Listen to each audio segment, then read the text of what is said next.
Hey guys, Big Geordie Geek here, and welcome back to Battle Report from Imperium. This is issue 19, and we're going to see a Primaris Space Marine Captain, not Space Captain, face off against a Royal Warden and some warriors. Oh, the Space Marine Captain has some intercessors to assist as well, some Assault Intercessors. This time, in this rule set, we're introducing grenades, and we're also adding a third Necron armor container. And that's about it. So how about we get on with the show? Now, before we get into the battle report, I'd just like to say a quick word from our wonderful sponsor, the Daylight Company. I love their products. I actually own a Lumi task lamp myself, which is an absolutely phenomenal piece of kit. It really does make a huge difference in your painting area.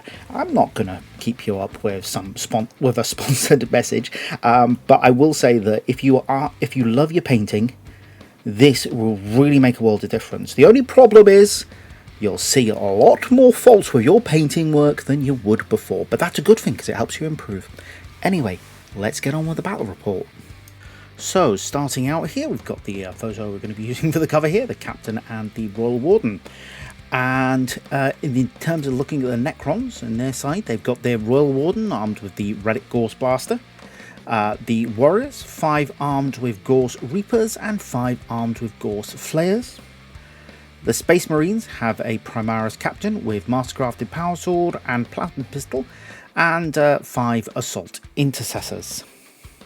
And here is the board setup. So at last we have a full board consisting of 3 complete Munitorum armored container sprues. So it's looking a lot better than it did prior. So let's crack on with the game. Space Marines take the first turn. Both sides advance. They're never going to be in shooting range, so they take it forward. The Captain getting a 6 and the Marines getting a 5. That's basically all they can do in their turn, so it then moves on to the Necron's turn. So they start with the Warriors advancing forward. Well, they don't advance, they're just sort of rambling forward up towards the Marines. The Royal Warden also sort of moves around the side of the container there. You can see him at the top. And we're going to start with the firing. So the Warriors then fire their Gorse Reapers at the Space Marines, hitting them with 6 out of their 10 shots.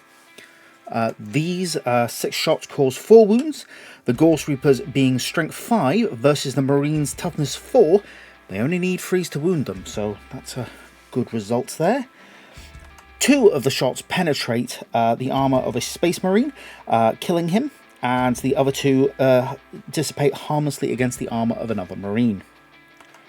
The Warriors then shoot their Gorse Flayers. Some of them were in half range. That was 4 of them, in fact. So there were 9 shots in total, because the rapid fire rule, if they're within half range, they get an extra shot. 7 of those shots hit. Of the 7 shots, 4 cause wounds on a 4+, but none of these managed to penetrate the armour of the Space Marines' armour. The Royal Warden then fires his Relic Gorse Blaster at the Captain. As he's the closest unit, the Lookout Sir rule, which we've introduced in this issue, doesn't apply. He's in half range, so he has 4 shots, of which 3 in total hit. The Iron Halo, that kind of causes a few wounds there. We've got in total 3 wounds being caused. Now, the Iron Halo of the Space Marine Captain deflects 2 of the wounds, but a 3rd penetrates his armour and causes him to lose 2 of his wounds. So moving on to the Space Marine's second turn, the Intercessors move towards the Warriors.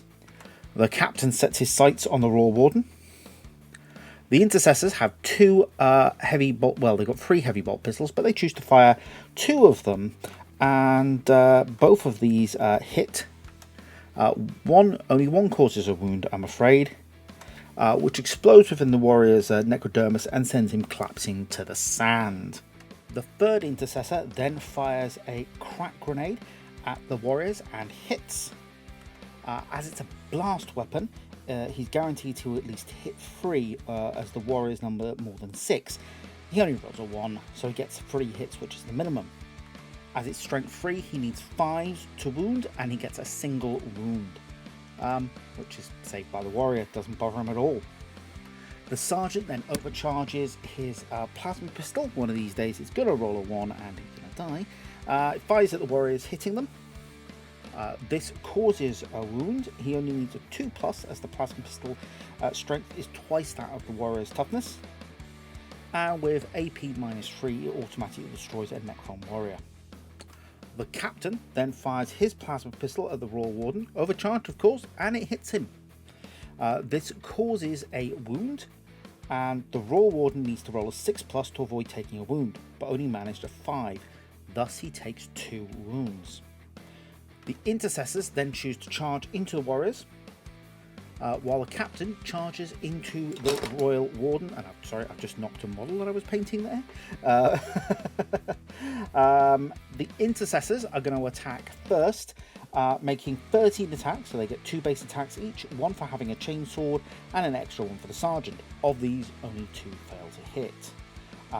4 of those 7 cause wounds, none of which are saved by their Necron, which reduces their numbers down to just 4 left. So they're really not doing well. The captain then attacks the Royal Warden. He makes 5 attacks against him. All 5 manage to strike the target. 3 of these cause wounds.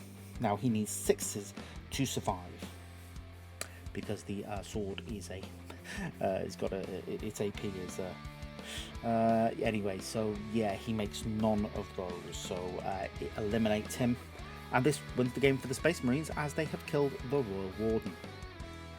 So there you have it. Now, I forgot to explain in the initial video, in the initial intro, got to get better at scripting these, that the aim of the game was for the Marines to kill the Royal Warden, which they successfully did, and that means that particular game ended at that point. So that is fantastic. So next week, the next battle report is a little bit different. We're going back to the smaller mat, and we've got it's a bit different.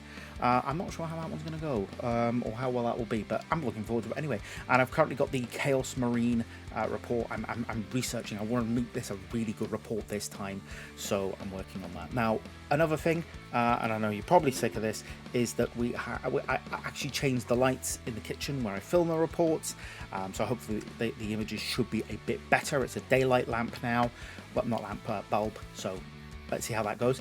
And then that's it. So in the meantime, if you like what you saw, drop me a like, subscribe, follow, watch all the previous videos, all those kind of usual calls to action. And in the meantime, I will see you for the next battle report, which will be on Saturday. I forget. I film these in advance, so I'm losing a bit of time.